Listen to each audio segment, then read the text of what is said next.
नमस्कार, मैं हूं आप सभी के साथ रिया डंगवाल। आप देख रहे हैं एचएनएन न्यूज, जुनून सच दिखाने का। 24 रिपोर्टर में आपका स्वागत है। अपने इस खास बुलेटिन में हम लेकर आए हैं उत्तर प्रदेश की हर बार हर जिले से सीधा रिपोर्ट। जहां की खबर है एचएनएन के रिपोर्टर वहीं से सीधा आप तक खबर लेकर पहुंचे हैं। देखिए, एसआईआर की प्रक्रिया पूरी होने के बाद राज्य निर्वाचन अधिकारी नवदीप रिनवा ने प्रेस कॉन्फ्रेंस कर उत्तर प्रदेश में एक्टिव मतदाताओं की संख्या जारी कर दी है। उत्तर प्रदेश में इस वक्त 13,39,84,792 एक्टिव मतदाता हैं। दरअसल इससे पहले जब ड्राफ्ट लिस्ट निकली थी तब 2,89,00,000 मतदाताओं के निर्वाचन सूची से नाम काटे गए थे। यानी कि मतदाता सूची में 2,89,00,000 नाम ऐसे थे जो किसी न किसी के कारण काटे गए थे। फिलहाल उन्हें फिर से मौका दिया गया फॉर्म 6 के जरिए और 84 लाख लोगों ने फॉर्म 6 भरा है। अब यूपी में 2,05,00,000 मतदाता ऐसे हैं जो एक्टिव नहीं हैं। फिलहाल अगर किसी भी कारणवश वो फॉर्म 6 नहीं भर पाए हैं तब भी उनके पास मौका है, क्योंकि फॉर्म 6 भरने की जो प्रक्रिया है वो जारी रहेगी। और अगर किसी को ऐसा लगता है कि उसका नाम बिना उसकी जानकारी के कट गया है तो वो 15 दिन के अंदर डीएम कार्यालय में आपत्ति कर सकता है। अपना नाम सर्च करने के लिए आप electoralsearch.gov.nc.in पर सर्च करके अपना मतदाता पहचान पत्र, मतदाता संख्या जान सकते हैं। फिलहाल जिस तरीके से पहले निकली ड्राफ्ट लिस्ट में 2,89,00,000 मतदाताओं के नाम कटे थे, उस पर चाहे भारतीय जनता पार्टी हो, समाजवादी हो, बहुजन समाज पार्टी हो या कांग्रेस हो, सभी ने आपत्ति दर्ज कराई। साफ तौर पे कहना था कि एक बड़ी संख्या है जिसमें मतदाताओं के नाम काटे जा रहे हैं। 84 लाख लोगों ने फॉर्म 6 भर करके एक्टिव मतदाता बनने का काम किया है और उत्तर प्रदेश में 2,05,00,000 नॉन एक्टिव मतदाता हैं जिनके पास मौका है, वो फॉर्म 6 भर सकते हैं। उत्तर प्रदेश में फिलहाल 13,39,84,792 एक्टिव मतदाता हैं जो आगामी विधानसभा चुनाव या अन्य चुनाव में वोट करेंगे। वीडियो जर्नलिस्ट समर के साथ पुनीत मोहन, एचएनएन न्यूज, लखनऊ। उत्तर प्रदेश के लखीमपुर खीरी में कल यानी शनिवार को मुख्यमंत्री योगी आदित्यनाथ का दौरा रहने वाला है। 2 कार्यक्रम प्रस्तावित है। सबसे पहले वो चंदन चौकी पहुंचेंगे, वहां पर जनसभा को संबोधित करेंगे। इसके बाद वो मोहम्मदी में भी एक कार्यक्रम में शामिल होंगे, वहां पर भी जनसभा को संबोधित करेंगे। आपको बता दें कि इनका ये दौरा रहने वाला है, चूंकि बांग्लादेश से आए करीब 300 हिंदू परिवारों को लखीमपुर खीरी की 3 तहसीलों में बसाया गया है। जो अभी तक उनको भूमि अधिकार पत्र नहीं मिला था, उस भूमि अधिकार को मुख्यमंत्री योगी आदित्यनाथ अपने हाथों से देंगे। इसीलिए ये दौरा मुख्यमंत्री योगी आदित्यनाथ का खास माना जा रहा है। इसके अलावा जो लाभार्थी हैं प्रधानमंत्री आवास योजना के तहत उनको चाबियां वितरित करेंगे। इसके अलावा जो परियोजनाएं चल रही हैं उसका शिलान्यास और लोकार्पण करेंगे। फिलहाल कल के कार्यक्रम को लेकर लखीमपुर खीरी प्रशासन पूरी तरह अलर्ट मोड पर है, क्योंकि लखीमपुर खीरी में 2 जगह मुख्यमंत्री के कार्यक्रम प्रस्तावित है और सुरक्षा व्यवस्था में चूक ना हो, इसको लेकर कई दिनों से प्रशासनिक अमला मोहम्मदी और चंदन चौकी में डेरा जमाए हुए है ताकि सुरक्षा व्यवस्था चौबंद रह सके। एचएनएन 24x7 के लिए शाहनवाज गौरी, लखीमपुर खीरी। उत्तर प्रदेश 2027 विधानसभा चुनाव का बिगुल बज चुका है। सभी पार्टियां अपनी तैयारी में जुट गई हैं। इसी क्रम में कांग्रेस पार्टी द्वारा भी बुलंदशहर के विधानसभा क्षेत्र में एक समीक्षा बैठक का आयोजन किया गया है, जहां कांग्रेस पार्टी एवं यूपी के उत्तर प्रदेश प्रभारी जो बनाए गए हैं प्रदीप नरवाल आज खुर्जा हैं। गर्मजोशी से उनका स्वागत कांग्रेस कार्यकर्ताओं द्वारा किया गया है। इस दौरान प्रदीप नरवाल ने कहा कि कार्यकर्ताओं को संबोधित करते हुए उन्होंने कहा कि जो पार्टी की नीतियां हैं, जो विचारधारा है, सभी कार्यकर्ता उनको 0 पर लेकर जाएं, आम जन तक संपर्क साधें, बूथ लेवल पर मेहनत करें, पार्टी को मजबूत बनाएं। इस तरह की रणनीति बनाकर कार्यकर्ताओं को संबोधित किया गया है। वहीं जो बुलंदशहर के जिलाध्यक्ष जियाउर रहमान है, उन्होंने कहा कि हमारी पार्टी इंडिया गठबंधन के तहत जो चुनाव लड़ने वाली है, इसमें युवाओं और किसानों के मुद्दे को लेकर चुनाव लड़ा जाएगा। तो वहीं प्रदीप नरवाल ने कहा कि जो अहम चुनाव 2027 में आने वाला है, इसको लेकर पार्टी की नीति काफी गंभीर है और बड़ी मजबूती के साथ इंडिया गठबंधन के साथ मिलकर ये चुनाव जो है 2027 विधानसभा चुनाव का लड़ने की तैयारी है। अब देखना ये होगा कि उत्तर प्रदेश की जनता किसको सीएम की कुर्सी पर बैठाकर सर का ताज बना। अपने सहयोगी फिरोज मलिक के साथ में Hamid Saifi, HNN news Bulandshahr.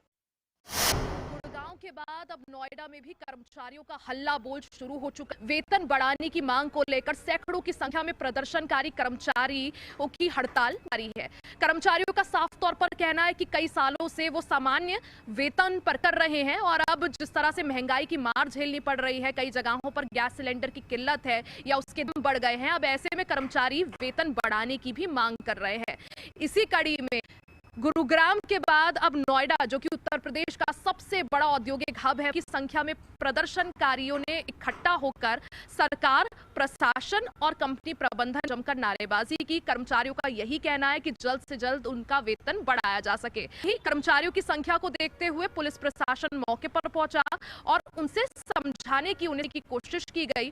Police के जवान और साथ ही पीएसी के जवान मौके पर पहुंचे, स्थिति को कंट्रोल की गई है और समझाने की कोशिश की जा रही है। वहीं दूसरी तरफ कर्मचारियों का कहना है कि जब तक नहीं बढ़ाया जाएगा हड़ताल ऐसे ही जारी रहेगी। कैमरा पर्सन राजेंद्र के साथ प्रिया डंगवाल में स्मार्ट बिजली मीटर को लेकर लगातार आ रही बीच में अब सरकार एक्शन मोड में आ गई है।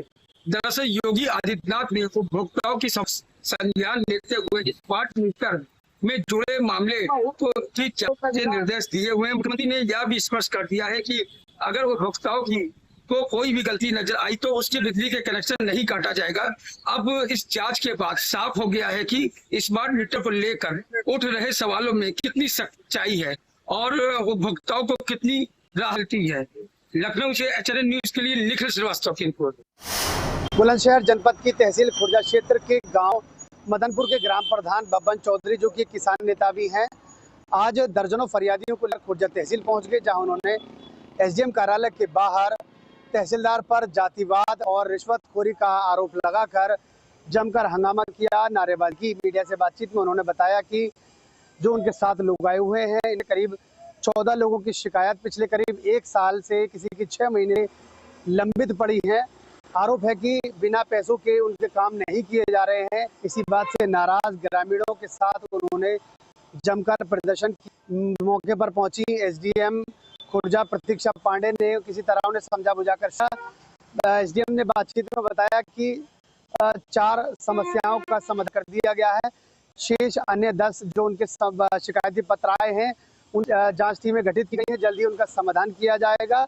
हालांकि जो तहसीलदार पर जातिवाद और भ्रष्टाचार के आरोप लगे हैं वो बेबुनियाद उन्होंने बताए हैं। अपने सहयोगी फिरोज मलिक के साथ में हामिद, एचएनएन न्यूज़ बुलंदशहर। हम खड़े हैं राजधानी लखनऊ के विकासनगर थाना क्षेत्र के जो नगर निगम जोन 7 के अंतर्गत आता है। आपको दिखाते चलें कि किस तरह से यहाँ की रोडें बेहाल पड़ी हुई हैं और साफ तौर पर देख सकते हैं यहाँ नाला जिस तरह खुला हुआ है, उसी के ऊपर किस तरह से कूड़ा अंबार लगा हुआ है। यहाँ पर नगर निगम की सरकारी गाड़ी व प्राइवेट गाड़ियाँ कूड़ा डालती हैं और आए दिन महापौर व नगर आयुक्त समीक्षा करते हैं, बैठक करते हैं, आते हैं सफाई का। सभी जोनल अधिकारियों को आदेशित करते हैं कि क्षेत्र में सड़क पे कूड़ा नहीं दिखना चाहिए, मगर उसके बावजूद जो जोन 7 के जोनल अधिकारी हैं कानों तक जू नहीं रेंग रही है।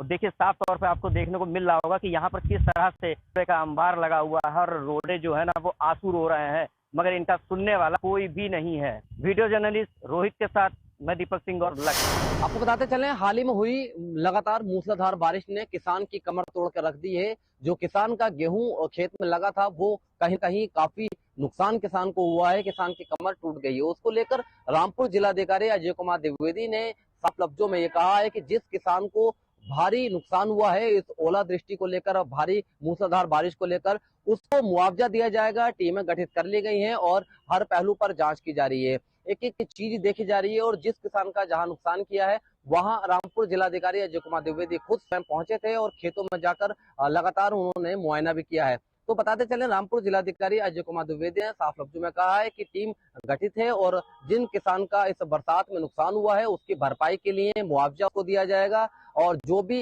किसान को जो हानि हुई है उसका कहीं ना कहीं मुआवजा किसान को मिलेगा। तो किसान के लिए एक बड़ी राहत की बात है, बड़ी खुशी की बात है कि रामपुर जिलाधिकारी ने उनके लिए टीम गठित करके हालांकि जो किसान का नुकसान हुआ है उसकी भरपाई के लिए ये बात कही है। HNN 20/7 के लिए विशाल रामपुर। नोएडा, जिससे उत्तर प्रदेश का शो विंडो भी कहा है, अब वो प्रदेश का राजस्व भरता हुआ नजर आएगा। जी हाँ, दरअसल ई लॉटरी आबकारी नीति 2026-27 के तहत निकाली गई थी, जिसमें नोएडा, ग्रेटर नोएडा पहले नंबर पर आता हुआ नजर आ रहा है, जिसमें सबसे ज्यादा आवंटन हुए हैं। जो अब नई 30 दुकानों का आवंटन को मंजूरी मिली है, वो भी अब प्रदेश का राजस्व बढ़ाती हुई नजर आएंगी। एक तरीके से अगर इसे समझा जाए तो अब जहां पर जो नोएडा का नशा है, वो उत्तर प्रदेश का राजस्व भी कुल मिलाकर भरता हुआ नजर आएगा। और साथ ही साथ जो अवैध शराब की जो दुकानें थी, उन पर अंकुश लगाने में भी मदद मिलती हुई नजर आएगी। और इसी के साथ सरकार की जो एक बड़ी पहल रही है शुरुआत से ही अवैध नशे के खिलाफ, उस पर भी अंकुश लग सकेगा। साथ ही साथ एक बड़ी गति मिलेगी जहां पर वैध दुकानों को स्थापित किया जाएगा अलग अलग जगहों पर, जिसमें अब नए सिरे से 30 दुकानें लगाई जाएंगी। 24 घंटे 24 रिपोर्टर में वक्त हो चला एक छोटे से ब्रेक का, फौरन वापस आएंगे, बने रहे हमारे साथ।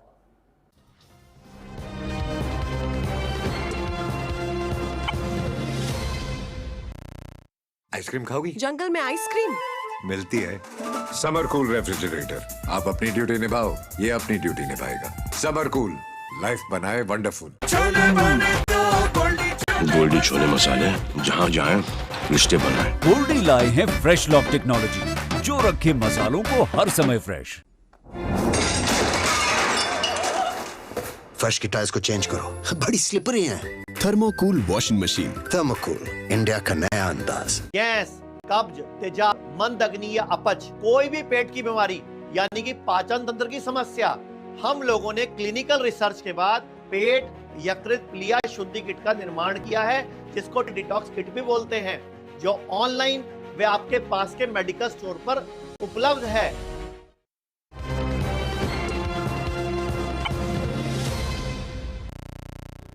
24 घंटे 24 रिपोर्टर में एक बार फिर से आप सभी का स्वागत है। आगे बढ़ते हैं और रिपोर्ट्स आप तक पहुंचाते हैं।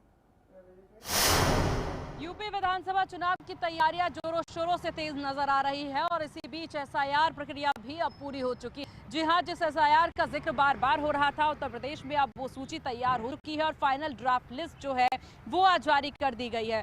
वहीं आपको बता दें, मुख्य चुनाव निर्वाचन आयोग के द्वारा जो है, उनके सीईओ के द्वारा ये पूरा जो रिपोर्ट है वो साझा कर दिया गया है, सूची जारी कर दी गई है, जिसमें नवदीप रिनवा ने तमाम बताए हैं कि किस प्रकार से सूची में बदलाव आया है, कितने वोटर्स में बदलाव आया है, आंकड़ों में किस बदलाव आया है। देखिए, यहाँ पर जो जनवरी 2026 में जो सूची जारी की गई थी, उसमें 12.55 लाख मतदाताओं के नाम उसमें थे, वोटर्स के नाम उसमें थे, जिसके बाद उस 2 महीने का समय या अवधि दिया गया कि अगर किसी भी प्रकार की कोई समस्या आ रही है, किसी का नाम नहीं है, तो वो जाकर के अपना नाम डलवा सकते हैं या फिर कानूनी प्रक्रिया जो भी आधिकारिक तौर पर अपने रूल्स को फॉलो करके अपना नाम शामिल करवा सकते हैं अगर किसी का नाम हटा दिया गया है। इस सब के बाद 2 महीने की अवधि होने के बाद आज यानी कि 10 अप्रैल 2026 को अब एक बार फिर से फाइनल ड्राफ्ट जो सूची है वो जारी की गई है, जिसमें मतदाताओं के नाम बढ़े हैं, ये आंकड़े बढ़ते नजर आ रहे हैं, जिसमें 13 करोड़ से ज्यादा नाम जो है इसमें शामिल किए गए हैं। यानी कि अगर आंकड़ों की बात कर ली जाए तो 84 लाख मतदाता जो है अब इस लिस्ट में बढ़ चुके हैं। इसके बावजूद सीईओ के द्वारा ये भी कहा गया कि अभी भी अगर ऐसा है कि कुछ नाम शामिल नहीं है या कोई आपत्ति है, तो वो अपनी आपत्ति जाकर के दर्ज करा सकते हैं, डीएम तक पहुंच के अपनी आधिकारिक अपने बात जो है वो रखते हुए नजर आ सकते हैं। अब एसआईआर की पूरी होने के बाद जिस चीज का इंतजार है वो है 2027 के चुनाव का इंतजार, और इसमें अब लगातार राजनीतिक दल अपना काम करते नजर आ रहे हैं, जनता के बीच अपनी बात रखते नजर आ रहे हैं। कैमरामैन राजेश के साथ मैं सीमा चौधरी, HNN न्यूज। जिले की सदर कोतवाली क्षेत्र के आगरा अलीगढ़ रोड स्थित गांव कलवारी में उस समय हड़कंप मच गया जब गांव के ही रहने वाले एक युवक की हुई लाश रेलवे ट्रैक पर मिली। बताया जा रहा है कि हाथरस जिले की सदर कोतवाली क्षेत्र के आगरा अलीगढ़ रोड स्थित गांव कलवारी के रहने वाले शुभम अचानक घर से कहीं चले गए। परिजनों के काफी ढूंढने पर शुभम का कोई पता नहीं चल सका।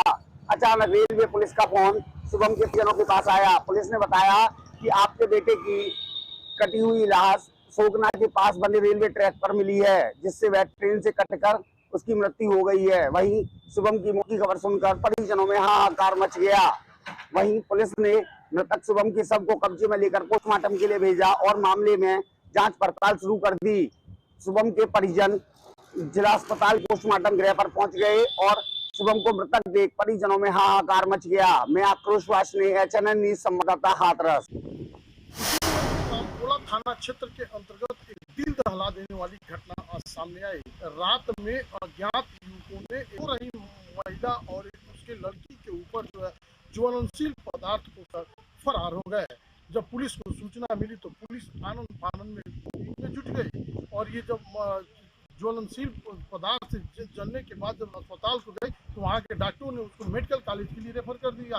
मेडिकल कॉलेज में युवती की दर्दनाक मौत गई, जबकि महिला 20 से 25% ज्वलन की स्थिति में है और उसका इलाज चल रहा है। सवाल ये खड़ा हो रहा है कि आखिर इस तरीके के मनवर जो है आज करीब इस तरीके का जघन्य अपराध करने से भी पीछे नहीं होते।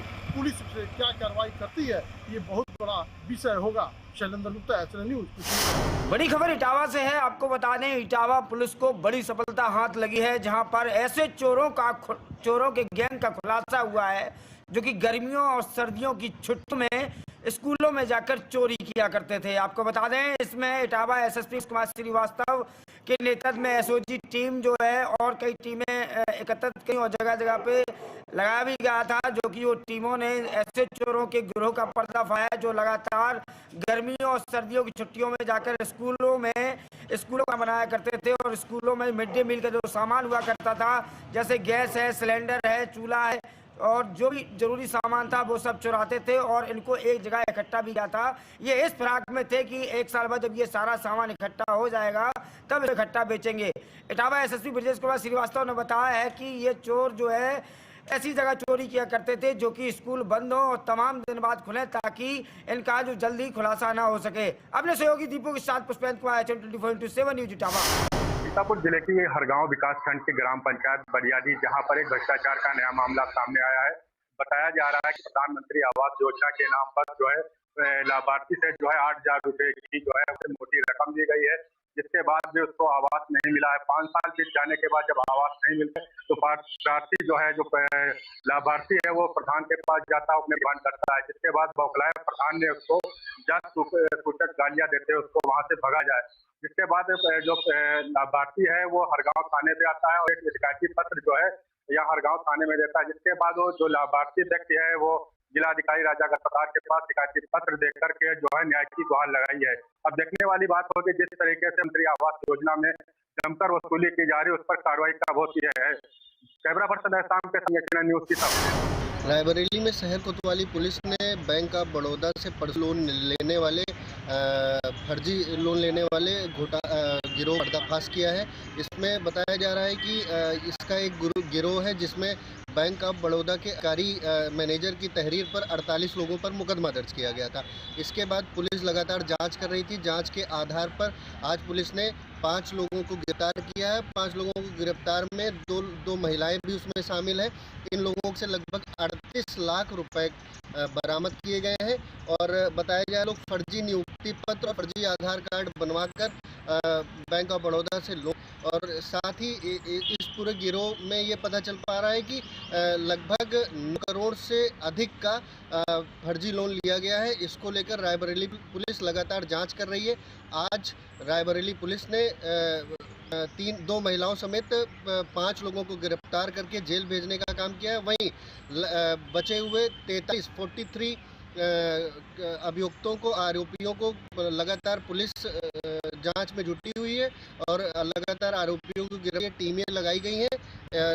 इस पूरे मामले का खुलासा पुलिस अधीक्षक रवि कुमार ने किया। हर्षित द्विवेदी, HN न्यूज, राय। जनपद बुलंदशहर के थाना पासदू क्षेत्र के गुरजावली में उस वक्त हड़कंप मच गया जब एक सौतेली मां ने 2.5 वर्ष की मासूम की पीट कर हत्या कर दी। दरअसल सुरजावली गांव निवासी विनोद नोएडा में टैक्सी चलाकर परिवार का पालन पोषण करते हैं। विनोद की पहली पत्नी से उसके 2 बच्चे थे। बड़ा बेटा विराट 5 साल का और छोटी बेटी का 2.5 वर्ष की थी। बताया जा रहा है कि किसी कारणवश विनोद की पहली पत्नी उन्हें छोड़ गई। तभी उसके कुछ समय बाद ही विनोद ने अलीगढ़ क्षेत्र से पूनम नाम महिला से विवाह किया। ग्रामीणों की माने तो पूनम का उसके बच्चों के प्रति व्यवहार ठीक नहीं था। किसी वजह से उसे गुस्सा आया और 2.5 वर्ष की मासूम बच्ची की फुकनी से पीट कर हालत बुरी कर दी। आज थाना पासू के ग्राम सुरजावली से एक बच्ची की मृत्यु होने की सूचना प्राप्त हुई। सूचना मिलते ही तुरंत पुलिस मौके पर पहुंची। प्रारंभिक जानकारी की गई जिसमें जो निकल के आए वो ये तथ्य निकल के आए हैं कि बच्ची की एक सौतेली मां है, बच्ची को के साथ मारपीट की गई। अपने सहयोगी फिरोज मलिक के साथ एचएनएन न्यूज बुलंदशहर। गोस्वामी को खुराद थाना क्षेत्र गांव की एक सनसनी केस सामने आई है। बता दें घर के अंदर एक बुजुर्ग शव रहा है, जिसमें सूचना पहुंची स्थानीय पुलिस या पुलिस अधीक्षक कौशाम्बी मौके पर पहुंचकर शव को कब्जे में लेकर पोस्टमार्टम के लिए भेज दिया। वहीं स्थानीय लोगों को कहा कि उनके घर में बुजुर्ग की हत्या हुई है, उनके घर में एक भाई का व उसकी पत्नी दोनों रह रहे थे, उनको हत्या का आरोप लगाया गया, जिसको उसको कोखरा कस्टडी में लेकर पूछताछ जारी। वहीं पुलिस अधीक्षक कौशाम्बी का कहना है कि पोस्टमार्टम के अनुसार जैसे रिपोर्ट है उसके आधार पर आगे कार्रवाई की जाएगी। एचएनएन न्यूज के लिए धर्मेंद्र सोनकर कौशाम्बी। सिद्धार्थनगर जनपद में शिक्षिका द्वारा स्कूली बच्चों को पीटने का मामला सामने आया है। मामला तूल पकड़ते हुए भी कहीं ना कहीं अब देखा जा रहा है। परिजनों द्वारा आरोप लगाया गया है कि जिससे स्कूली बच्चों को पीटा गया है, कहीं ना कहीं शिक्षिका ने इसका जो गलती है उसको मानी है कि हाँ मुझसे गलती हुई है, लेकिन इस तरह की गलती पुनरावृत्ति नहीं होगी।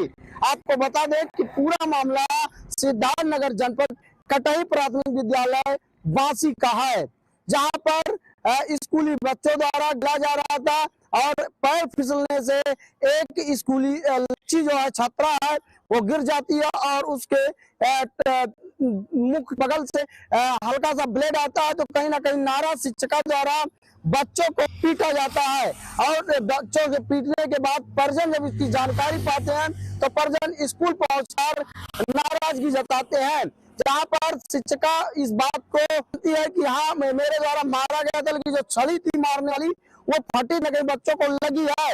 इस मामले को लेकर परिजन जिला बेसिक शिक्षा अधिकारी सिद्धार्थनगर के पास जाते हैं और शिकायती पत्र देकर शिक्षिका के कार्रवाई की बात करते हैं। वहीं बच्चों ने भी बताया कि मैम ने हम लोग कमरे में बंद करके पीटा। कहीं ना कहीं ये मामला प्रकाश में आने के बाद जिला बेसिक शिक्षा अधिकारी ने 3 सदस्यीय टीम गठित कर दी है और उन्होंने कहा है कि इस तरीके से मरने पीटने का कोई बात ही बच्चों को नहीं बनती है। कैमरा पर्सन के साथ श्याम सुंदर शुक्ला, एचएनएन न्यूज सिद्धार्थनगर। बड़ी खबर इटावा से है। आपको बता दें आत्महत्या के आरोप में चल रहे एक आरोपी को केवट थाना पुलिस ने दर दबोचा है। आपको बता दें इटावा केवट थाना क्षेत्र के अंतर्गत का पूरा मामला था, जहां पर एक आत्महत्या के केस में ए वाला एक आरोपी फरार चल रहा था। फरार बकेवर पुलिस थाना प्रभारी विपिन मलिक से बात करने की कोशिश की गई तो उन्होंने बताया है कि लगातार टीम के द्वारा लगातार चेकिंग अभियान चलाया जा रहा था। तभी चेकिंग अभियान के दौरान युवक को पकड़ लिया, इससे जांच पड़ताल करने की कोशिश की गई है तो इसने अपना नाम अनेक कुमार सरामिट में इसकी पहचान हुई है। विपिन कुमार मलिक ने बताया है कि ये आत्महत्या के नुकसानों में वंचित चल रहा था। फिलहाल आरोपी की जेब से 120 रुपए मिले हैं और कोई भी आपत्ति नहीं मिली है।